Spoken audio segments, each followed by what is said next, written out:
We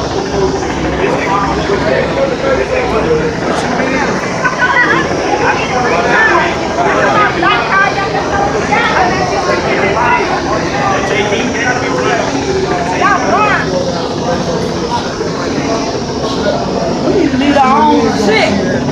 I lost my breath tonight. So we gonna go shut down the base of it. That's no money. That's You walk around with lock, you need to know what it means. And you need to stand for what it means. You need to stand for African American pride. You need to stand up for that. Your knowledge and your spirit. Definitely. Because they know it. This is well as we know it. That's why they want to have the local. That's why they want to be clean. We not clean. We clean, but we can be clean with our lives. We can be prideful, just like they prideful. Everybody should know what that means. If you walk around with your life, definitely stand up for it. Definitely, you know what I'm saying, promote that in your community. Definitely make sure that everybody knows what it means. Not that. That's why they target everyone with lock. That's why they're targeting black men. They think they're just ignorant and ignorant is good, so they think they can just do whatever they want. But that's not the way it works. That's not the way it works.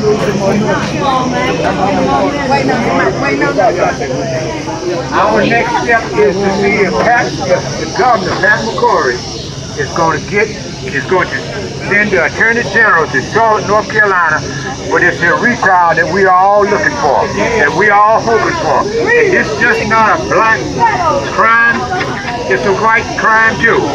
So Black Lives Matter. But we want to make sure Pat McCrory send his Attorney General to Charlotte, North Carolina to at least have a retrial of this matter here. So we know that that judge was biased whenever there are 8 juries who are white and 1 black male and 2 females and 1, I don't know what the other was, but that scale was not fair. It was totally unfair. And we don't believe this judicial system does not supposed to be a system of unfairness. Please, Pat McCrory, we're asking you to do your job as the governor of North Carolina and come to Charlotte, North Carolina and represent us people, that's here trying to speak on behalf of the brother that passed away is not here. We're losing people now. Everybody hear me?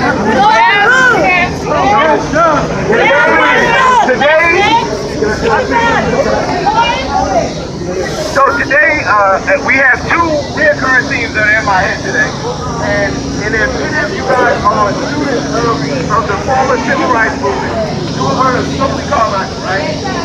So Stokely Carmichael went on to say that it is the job of the conscious to make everyone else conscious. So as you are here today, you are labeled the conscious. It is your duty. You are indebted to your people to make them conscious, as this brother said before.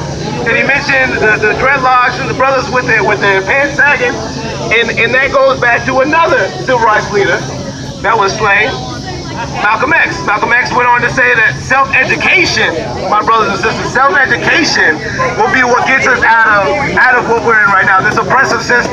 So I ask you, although your emotions are running high, although you feel filled with anger, I hear some people trying to make this a black versus white thing, and it's not that at all. He never said, Stokely Carmichael never said that the conscience was solely black. Stokely Carmichael never said that the conscience was solely white, but in a collective sense, we must be strategic and we must be methodical about our approach. So as you guys are here today, this is not a moment, this is a movement. This is something that needs to be perpetuated day in and day out. As you sit there, and for me, I'm sitting at a desk all day looking at the news, looking at my brothers and sisters protesting, and I'm just sitting there boiling. It only makes sense that we build an infrastructure. You see, the system that we stand outside today is very tightly knit. They have an agenda. They know exactly what they're going to do. They're very calculated. Now, we out here protesting, very uncalculated. I'm glad we're out here. But how long will this continue? Right. How long will we continue to rally? I remember being outside here when the Mike Brown trial went down. And everyone talked about that they were going to be out and they were going to do it every day. And the emotion running high, it's easy to say that. But strategically and methodically, we have to be true to that. We have to be true to ourselves. We have to self-educate ourselves. We cannot look at the system as victims if we have not fully educated ourselves. So I'm going to pass this thing on because I'm sure brothers and sisters that want to share their sentiments as well. But I ask, as I stated when I started, it is the job of the conscious, you to go on and educate others. Thank you so much. Yeah. Hey, peace, brothers and sisters. Yo, I want to say one more thing. The bro was absolutely right. The idea is just not to take the emotional sentiment that we have right here and now and then let it just boil away. Go back to the shucking and jiving, but to go back to your community and do something organized. You know, get with other like-minded individuals, like-minded groups. There's groups here in Charlotte and around that's actually trying to promote a little more education, a little more community, a little more consciousness really for all our people. And I would definitely promote that everybody don't just make this a one-day thing, but make this an everyday thing. Live this way. You know what I'm saying? Live in the mindset of saying that if there is no justice, there is no peace. And you know that starts within. That starts with each individual. Like other brothers said, it starts with how you treat your family, how you treat yourself. And then whenever you get one of these jokers come against you, you know that you're doing the right thing and you got to connect. You know, we all need to start not what we need to do. We need to always make sure that, you know, the connection that we have together like this now is something that we keep and we push and we motivate and we nurture. Yeah. Not just now, but all the time. Let's have some Black Power! Black Power!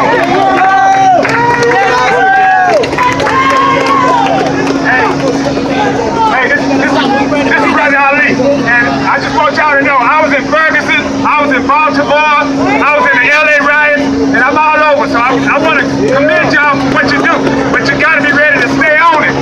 It ain't easy, and one thing I want you to know, don't get mad if you have another mistrial, because it's so very important that you know, white people don't convict white people for killing black people. Yeah, I know some of the brothers up here want to say kumbaya, but I come real with it. I'm 57. I've been on this front line for damn 35 damn years. I was in the Klan rally. So I'm telling you, I've been out here. I probably got more experience than a whole lot of people. And so, I'm in Ferguson, so I want y'all to stay on it. Stay on it. And if y'all see anybody throwing bombs and rocks, y'all pull their ass out the crowd because they're going to ruin y'all whole movement. So, you know, they got people who they pay to come and screw up your movement. And so, I don't know who's paying them. You figure it out. So, what you do, keep them people away because they'll ruin your movement. And every time when I get on the camera, the media stop rolling. Because whenever I say whites don't convict whites for killing blacks, they always cut the damn cameras off. So, it is what it is. And so, don't get upset because they don't convict, they don't care about us. They hate us. So, just watch your back. Keep your video cameras rolling. I'm affiliated with Cop Watch. Y'all need a Cop Watch here.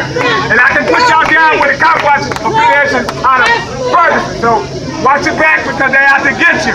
Some of them, not all of them, some of them. And black people stop killing each other. All right, Brother Ali.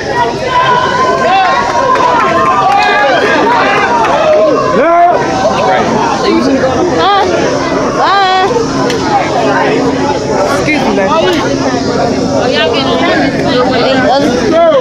Why they running? You ready? Hey, what? They running up there. Like literally running. They running.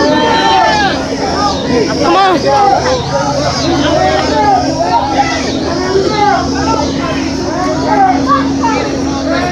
No peace! No peace! No peace!